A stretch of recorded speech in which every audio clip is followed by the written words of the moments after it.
¿Qué tal amigos, señoras y señores?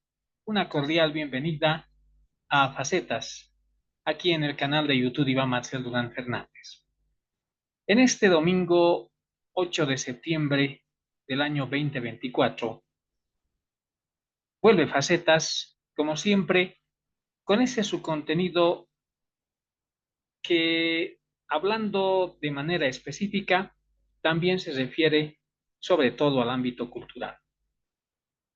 Como seguramente muchos de ustedes que han seguido a Facetas desde sus inicios y para quienes recién lo están haciendo, una de esas características ha sido y es y seguirá siendo la premisa para difundir estrictamente material cultural. Y esa difusión del material cultural está relacionado con la narración de tradiciones y leyendas de Bolivia, las tradiciones y leyendas de Potosí.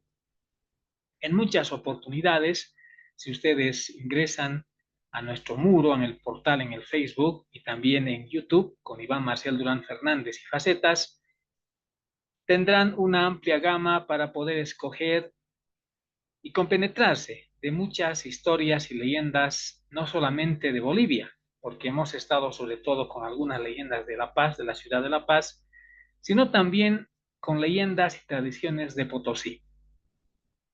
En esta oportunidad y en este fin de semana, señoras y señores, voy a pedir que por algunos minutos presten atención a este programa, no sin antes agradecer de sobremanera a quienes se están suscribiendo a Facetas, porque gracias a esa suscripción, moralmente tenemos el empuje para seguir adelante.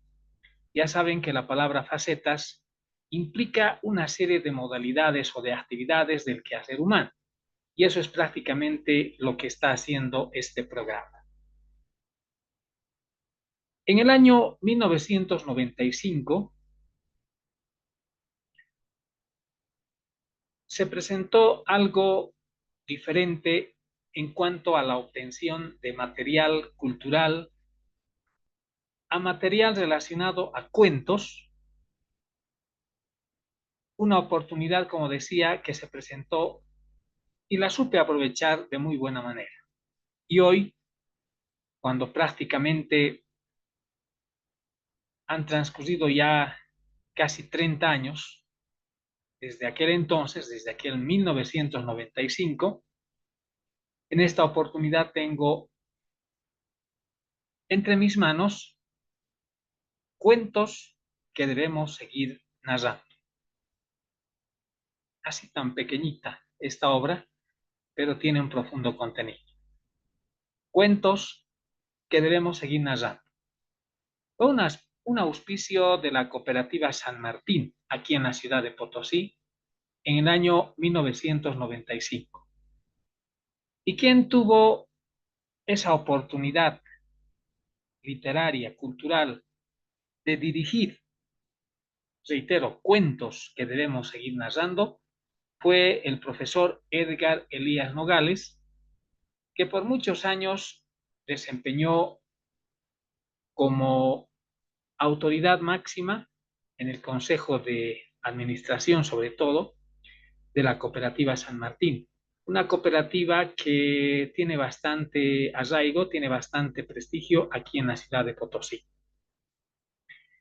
Y les decía que en esa gestión el profesor Edgar Elías Nogales tuvo a bien desarrollar una especie de narrativa, la narrativa que a veces es un tanto difícil desarrollar si uno pretende contar, si uno pretende hacer conocer, si uno pretende hacer llegar un cúmulo de historias hacia quienes están en el auditorio, hacia quienes simplemente desean conocer eso, los cuentos que debemos seguir narrando. En 1995, el señor Walter Duarte Luna, quien en ese entonces fungía como vicepresidente del Consejo de Administración de la Cooperativa San Martín, tuvo a bien dedicar estas líneas que vamos a leer enseguida con motivo cabalmente de la presentación de los cuentos que debemos seguir narrando. Y dice así: el directorio de la Cooperativa San Martín Limitada, representada para el efecto por mi persona, en calidad de vicepresidente del Consejo de Administración, en ocasión de haber leído y autorizado la edición del trabajo de recopilación Cuentos que debemos seguir narrando, cuya autoría corresponde a nuestro hermano cooperativista profesor Edgar Elías Nogales, quien a través de este sencillo pero significativo aporte literario de entrañable valor educativo, se constituye en uno de los ensayistas potenciales que hoy se inicia en el difícil camino de la narrativa a través del cuento, con su pequeña figura cuentista que va dirigida a todos nosotros, lectores, y especialmente a los niños, a quienes debemos nuestra inmensa gratitud y reconocimiento, así como el inmenso amor que sentimos por ellos. Me siento complacido a nombre de todos los hermanos cooperativistas en presentar de la forma más sencilla y cariñosa los cuentos escogidos de Edgar, rescatando el hecho de su modestia y humildad, que expresa su propio sentimiento y que ahora se plasma en la obra que dejó a consideración, o que dejo mejor, a consideración de ti, amigo lector. Gracias por acompañarnos respaldando estas pequeñas iniciativas. Walter Duarte Luna, vicepresidente del Consejo de Administración de la Cooperativa San Martín Limitada, Potosí, 4 de mayo de 1995. Y nosotros, digamos, con esa especie de autorización moral, sobre todo del profesor Edgar Elías Nogales, a quien no vemos hace mucho tiempo, pero sabemos que está en algún lugar de Bolivia, un saludo especial para él. Con su autorización moral vamos a presentar a consideración de todos y cada uno de ustedes, señoras y señores, amigas y amigos de Facetas, aquí en el canal de YouTube Iván Marcel Durán Fernández, los cuentos que debemos seguir narrando. Juan, un padre. Se cuenta que esta historia ocurrió hace mucho tiempo y nadie debe negar que pueda ocurrir nuevamente, ya que muchas de las historias en la vida del hombre vuelven a suceder. En una de las calles angostas de la Villa Imperial de Potosí, vivía un gran tallador carpintero. El hombre era de ejemplar conducta, bueno y honrado como ninguno de sus trabajos, y sus obras, por supuesto, eran de inmejorable calidad. El indicado carpintero tenía mucha clientela. Su trabajo era requerido y demandado por todos. Por este hecho, nuestro amigo tenía trabajo con buenos ingresos económicos. Su familia vivía en condiciones inmejorables, llegando a ser una de sus más grandes preocupaciones, del carpintero, en darles profesión a todos y cada uno de sus hijos, que eran 3, 2 varones y una mujer. Conforme pasaba el tiempo, los hijos se hacían más independientes, más hombres, y nuestro amigo el carpintero llamado Juan, más viejo. Una de las primeras desgracias de nuestro carpintero fue la muerte de su amada esposa. Los hijos, a tiempo de contraer matrimonio, se alejaban uno a uno, dejándole completamente solo. Un día, muy cansado, se dio cuenta que esa energía de antes que daban, o que esa energía que tenía desde antes, se estaba agotando, por no decir muriendo, y de los viejos tiempos solo quedaban los buenos recuerdos, los de su esposa y sus hijos. Y como no podía seguir subsistiendo a falta de trabajo y presionado por su pobreza, el carpintero Juan, para mantenerse, recurrió al único camino que le quedaba: vender sus herramientas y sus pertenencias. Así transcurría el tiempo, Juan cada vez más viejo y más pobre, recluido en su cuarto, con la única compañía de su soledad y su tristeza. Y se dice que en esta vida todo se acaba, hasta las desgracias, y para que concluyeran las vicisitudes de Juan el carpintero, aparece como por milagro uno de sus amigos y compadre, al que le llamaremos Salvador. Salvador por entonces era un rico comerciante, y ante la mala suerte de su amigo y compadre se compadece y casi de inmediato se traza un plan. Una mañana, Salvador visita al carpintero y muy resuelto le dice: compadre, basta y suficiente a toda esta vida inhumana que llevas. No puede ser que tú, siendo un buen carpintero, un buen esposo y un ejemplar padre, en estos pocos años de vida que tienes, tengas que sufrir el malagradecimiento y el olvido especialmente de tus hijos. Eso no puede ser. Y Juan, caracterizado por su sencillez en pocas palabras, responde: ¿qué puedo hacer, compadre? Estoy condenado a vivir el resto de mis días solo. Esa es mi desgracia. La desgracia, compadre, es que eres muy conformista, ya que cuando uno quiere brotan fuerzas insospechadas aún de organismos débiles. Querer es poder, compadre. Y parece que estas palabras reales, salidas del corazón de un verdadero amigo, provocaron el milagro de romper las cadenas de la conformidad en que se encontraba preso el carpintero. Bueno, compadre, te entiendo, pero dime, ¿cómo podés salir de esta situación? Sencillo. Solo tendrás que cumplir al pie de la letra todas y cada una de mis indicaciones, y será hasta cuando yo te diga suficiente. ¿De acuerdo? Al día siguiente, Salvador trasladó 2 petacas de cuero llenas de monedas de oro y objetos de plata, como ser ollas, soperas, cucharas, jarras, etcétera, etcétera. La tarea de Juan consistía en que todas las noches debía vaciar las petacas y, limpiando las joyas, debía guardarlas de inmediato en la misma forma, luego asegurarlas con candado de tamaño respetable y sus llaves esconderlas bajo la cama. Este trabajo, como se señaló, debía realizarse todas las noches sin fallar una sola. Y mientras esto ocurría, Salvador, en forma disimulada y por demás cautelosa, buscaba a uno de los hijos de Juan, y encontrando al más codicioso, le dijo: ¿sabías que tu padre tiene una cantidad enorme de tesoros? Y el hijo le responde: imposible, Elia no tiene nada, se ha quedado pobre. ¿Por qué no vas esta noche y por una de las rendijas de su ventana que da a la calle miras lo que pasa en el interior? Te aviso que tiene que ser a medianoche, porque esa es la hora en que tu papá hace el recuento de sus tesoros. Dicho y hecho, como se decía en esa época. El hijo codicioso, un tanto incrédulo, pero llevado por su codicia, se trasladó a la casa del padre a medianoche. ¡Ah! Tremenda sorpresa. Por poco no se desmaya al ver a su padre rodeado de tantas joyas. Mascullando dijo: ¿con qué esas tenemos, viejo roñoso, y nosotros, sus pobres hijos, sin saber nada? ¡Qué desgracia! En ese mismo instante, se trasladó a su casa para contarle a su esposa, quien no le cree y dice con sarcasmo: ese pobre viejo no tiene nada, yo creo que ni la salud. Peor, un centavo. Has debido ver visiones. Estás enfermo o algo te pasa. Pero no te creo. Al día siguiente, muy temprano, se traslada donde sus hermanos y convoca una reunión. En la misma recibe burlas y serios comentarios. Los hermanos aseguraban que el viejo, como le llamaban, no tenía ya un solo centavo. Pero luego de varias discusiones, comentarios y consideraciones, llegan a la conclusión de que esa misma noche harían una investigación.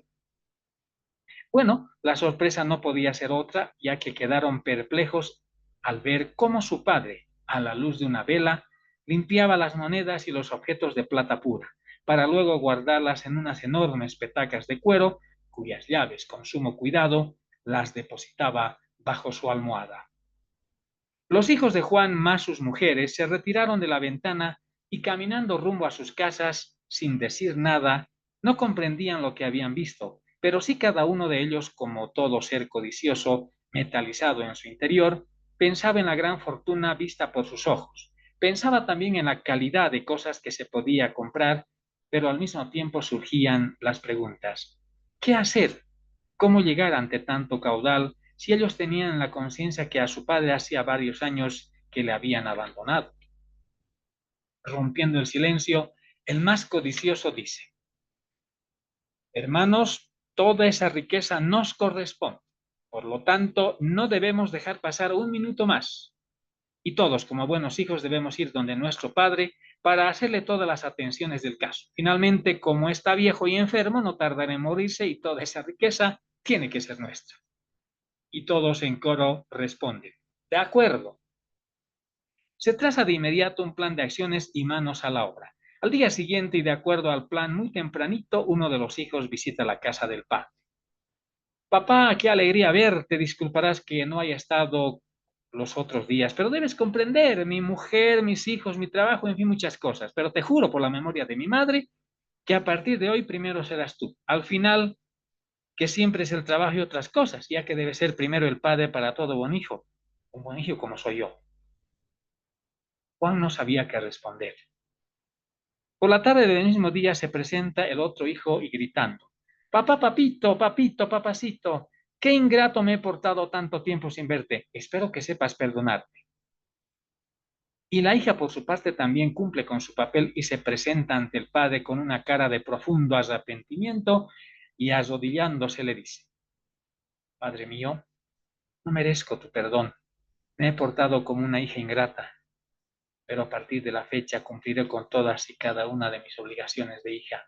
Cuidaré de ti como nunca para que me perdones. Te juro, papá.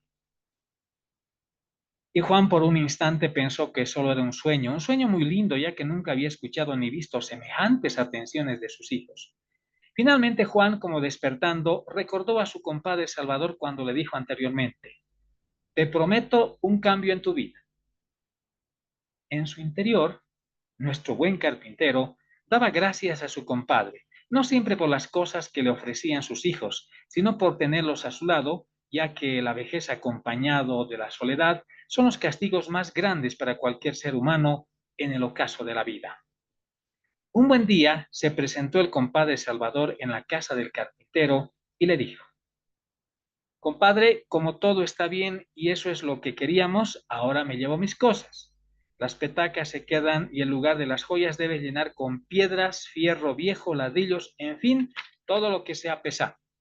Pero compadre, ¿para qué? Yo le devuelvo todas sus cosas y asunto concluido. No, compadre, la idea no es esa. Este trabajo debe servir para un castigo muy duro y ejemplar para tus hijos, y otro de sus comportamientos tan desleales para con sus padres. Me refiero también para con la mamá, que es el ser más grande de la creación de nuestro Señor Dios. Juan no llegó a entender mucho de lo que le indicaba su compadre Salvador. Lo que a él en ese instante le importaba era que había rescatado el cariño y la atención de sus hijos. La vida de nuestro amigo Juan continuaba en medio de afectos, regalos, festejos de cumpleaños, en fin, todo lo que se debe hacer por los padres sin esperar recompensa alguna. En esta parte no está de más indicar que todos y cada uno de los hijos de tanto en tanto y cada vez que podían, pulseaban las petacas, para más o menos tener una idea aproximada de la riqueza que contenía cada petaca. Pero nosotros solo sabemos que estaban llenas de piedras, fierros viejos y otras cosas, porque resultaba difícil moverlas, aspecto que despertaba más la codicia de los hijos de Juan. El tiempo pasaba vertiginosamente para Juan y muy lento para los hijos codiciosos, y como dijimos que todo se acaba, pues la vida de Juan un día se apagó para siempre. Y es de suponer que el entierro fue de lo mejor, con todas las de la ley y costumbres de nuestro medio. Finalmente, para los hijos de Juan era una inversión, ya que los réditos serían multiplicados con creces. El día del sepelio de Juan, todos los hijos estaban rigurosamente vestidos de luto, al igual que los hijos políticos, incluyendo a los nietos, todos ellos compungidos, tristes en una palabra, o mejor, deshechos de dolor. Eso no era todo. Cuando el cadáver estaba siendo depositado en el nicho correspondiente por parte de los hijos, se escuchaban gritos de lamento, uno que otro desmayo, en fin, toda clase de comedias para dar a entender a las personas presentes que de verdad sentían la muerte de su padre. En un extremo del gentío se encontraba Salvador, quien expectaba y con una risa burlona mascullaba en su interior lo siguiente: pobres, pobres, desgraciados interesados. Ya verán a dónde les llevará la mentira de sus actos de codicia, falaces. Concluido el sepelio, el carpintero Juan, de inmediato se trasladaron todos los hijos a su casa en busca del tesoro. Dejaron de llorar, toda esa pena había desaparecido como por encanto, y se lanzaron como buitres a la carroña, sobre las petacas. Incluso dejaron de lado el buscar llaves y con grandes palancas hicieron saltar los candados correspondientes, pero cuando abrieron las petacas, ¡sorpresa! Fue tan grande la sorpresa al ver que en las petacas no había el codiciado tesoro, sino solo fierros viejos y otras cosas que ya sabemos. Y por mucho que buscaron en el fondo, no había ni un gramo de oro ni de plata. Es de suponer el cuadro, todo un chasco, y de inmediato comenzaron los cargos de responsabilidad entre los hermanos, porque algunos de ellos incluso habían llegado al préstamo para cubrir los gastos del entierro, con la idea de que todo estaría pagado una vez repartida la riqueza. Y para seguir con el relato, también se pudo ver verdaderos desmayos y ataques en las mujeres, todo porque se dieron cuenta que habían caído en su trampa de la codicia. Un justo castigo, ¿no? Ese es el contenido, señoras y señores, de este cuento que muy bien lo ha escrito, porque seguramente a don Edgar Elías Nogales, seguramente, intuyo, en su niñez, sus padres o sus abuelos o las personas mayores le contaron este cuento que seguramente ocurrió aquí en la ciudad de Potosí. Pero para concluir esta parte y el programa de hoy, a propósito de lo que ha significado este cuento, que particularmente tiene un buen contenido, así lo digo yo, Juan un padre, a manera de reflexión también vamos a dar lectura a esto que se intitula y dice, si yo cambiara, si yo cambiara mi manera de pensar hacia otros, me sentiría sereno.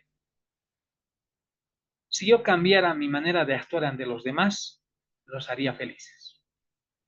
Si yo aceptara a todos como son, sufriría menos. Si yo me aceptara tal como soy, quitándome mis defectos, ¿cuánto mejoraría mi hogar, mi ambiente? Si yo comprendiera plenamente mis errores, sería humilde. Si yo desearía siempre el bienestar de los demás, sería feliz. Si yo encontrara lo positivo en todos, la vida sería digna de ser vivida. Si yo amara al mundo, lo cambiaría. Si yo me diera cuenta de que al lastimar el primer lastimado soy yo, y si yo criticara menos y amara más, si yo cambiara, cambiaría el mundo. Señoras y señores, hemos dado lectura al cuento intitulado Juan un padre, del autor del profesor Edgar Elías Nogales, y que ha sido publicado, o que fue publicado mejor, en 1995 con el auspicio de la cooperativa San Martín Limitada aquí en la ciudad de Potosí, Bolivia. Este ejemplar que tengo en mis manos tiene además otras historias, que por supuesto las voy a dar lectura en programas sucesivos. A la distancia quiero agradecer al profesor Edgar Elías Nogales porque, reitero, en 1995 personalmente dicha persona me entregó este ejemplar y que lo conservo plenamente hasta el día de hoy. Creo que transmitir el contenido de cuentos que debemos seguir narrando es una obligación que tiene un ciudadano para que el resto de los ciudadanos, hombres y mujeres, los niños, las niñas, conozcan lo que posiblemente tenga algo de cierto, algo de evidente en el pasado de Potosí. Pero algo sí es innegable, que debemos respetar, que debemos amar a nuestros padres. Que esa unión debe ser siempre moral, no material, porque como ustedes seguramente habrán escuchado con atención la narración de ese cuento, lo que ahí primaba en la familia de Juan, sobre todo en sus hijos, fue la codicia, o era la codicia. Eso tiene que dejarse de lado, porque la familia es el único tesoro invaluable que tenemos los seres humanos en la vida. Señoras y señores, agradezco muy de veras por su atención al programa de hoy aquí en Facetas, en el canal de YouTube de Marcel Durán Fernández, porque estamos donde otros no están. Quiero agradecer de sobremanera a nuestros amigos y amigas suscriptores que con ese su concurso están prácticamente yendo por la senda, por el rumbo que nosotros hemos tomado. En Facetas tenemos todos los valores, tenemos todo el enfoque a esos valores, a la cultura, tenemos el enfoque a las actividades del ser humano, a la política, al deporte, en fin, a todo cuanto suceda, no solamente a nivel de Potosí o de Bolivia, sino también a nivel del mundo. Así que, una vez más, gracias y facetas. En el canal de YouTube Iván Marcial Durán Fernández volverá en cualquier momento. Permiso y que tengan un agradable fin de semana.